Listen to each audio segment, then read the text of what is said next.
Bonjour à tous, je vous invite à écouter l'extrait de l'épisode que je vais publier dimanche. C'est un petit aperçu de la discussion que j'ai menée avec mon invité qui est, je ne vous le cache pas, absolument passionnante. Bonne écoute et à dimanche pour entendre l'intégralité de l'épisode.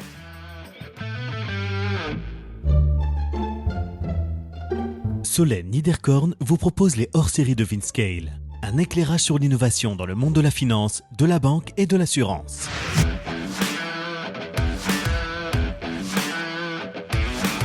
Le Single Family Office. Romain Afflelou, investisseur et entrepreneur.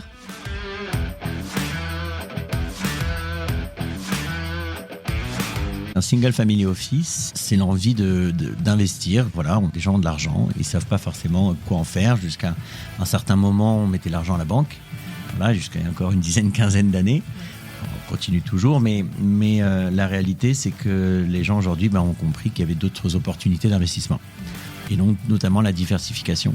Que ce soit à la fois investir dans la tech, comme ce que je fais, mais ça peut être aussi tout simplement aussi dans l'immobilier, dans de la dette, enfin diversifier ces investissements. Et donc pour ça, il faut savoir aussi s'impliquer, comprendre, peut-être s'entourer, recruter des gens, des experts pour ça, où il y a d'autres outils pour pouvoir monter un family office. J'avais traité l'année dernière avec Laurent Nosfart d'Agami le sujet de multi-family office. Je trouvais intéressant de vous faire découvrir les dessous d'un single family office pour avoir une vue plus complète de ces acteurs discrets de l'investissement. Romain s'est prêté à l'exercice pour nous donner un éclairage très personnel de ce qu'ils mettent en place avec A & Sons. Vous découvrirez la philosophie, les convictions, l'organisation et la gouvernance de cette entité familiale. Nous faisons également un détour sur le monitoring des participations, la diversification et la prise de décision. Romain nous explique ses premiers pas d'investisseur et ce qui le motive le plus dans l'accompagnement des entrepreneurs. Le maître mot de cette discussion, c'est la transmission. Enfin, nous terminons avec Cosmo Connected, dont Romain a pris les rênes et qui envisage de révolutionner les équipements de sécurité de la mobilité légère. Bonne écoute à tous! Bonjour à tous, bonjour Romain. Salut Solène. Hyper heureuse de te retrouver chez Mouti. C'est ça, rue de Courcelles. On est très gentiment accueillis pour faire cet enregistrement. J'expliquais à Romain combien c'était compliqué parfois de débarquer avec un matos comme le mien. Mais on a été très gentiment accueillis. Alors, on a plein de choses à se raconter aujourd'hui. Le focus de l'épisode, c'était de retourner sur le concept de single family office, puisque j'avais fait, comme je t'expliquais, un épisode il y a à peu près un an sur les multi-family office et le fonctionnement. Donc voilà, l'objectif, c'est que tu nous expliques un petit peu ce que c'est qu'un single family office, comment ça fonctionne, et puis que tu nous parles aussi de toute ta trajectoire entrepreneuriale qui nous intéresse super, beaucoup. Génial. Est-ce que tu pourrais quand même te présenter à l'audience pour ceux qui ne te connaissent pas ? Bien sûr. Donc je suis Romain, j'ai 43 ans, je suis père de 3 enfants. Je suis entrepreneur depuis un petit moment. J'ai eu l'opportunité très rapidement de monter ma boîte à 23 ans, une société de distribution de lunettes. Ouais. Donc j'avais des marques en licence et j'allais sur le terrain, j'allais vendre mes lunettes à des opticiens. Pas forcément ceux de Afflelou puisque je vendais des marques, donc c'était très très sympa. Donc ce qui m'a beaucoup plu, c'était le terrain. Je fais beaucoup de retail et puis j'ai voulu me reconvertir un petit peu dans le digital. Donc je me suis occupé de développer la partie web et digital d'Afflelou dans les années 2010. Ce qui m'a amené à lancer un projet de site e-commerce. Pour ça, il fallait qu'on trouve des super technologies d'essayage virtuel.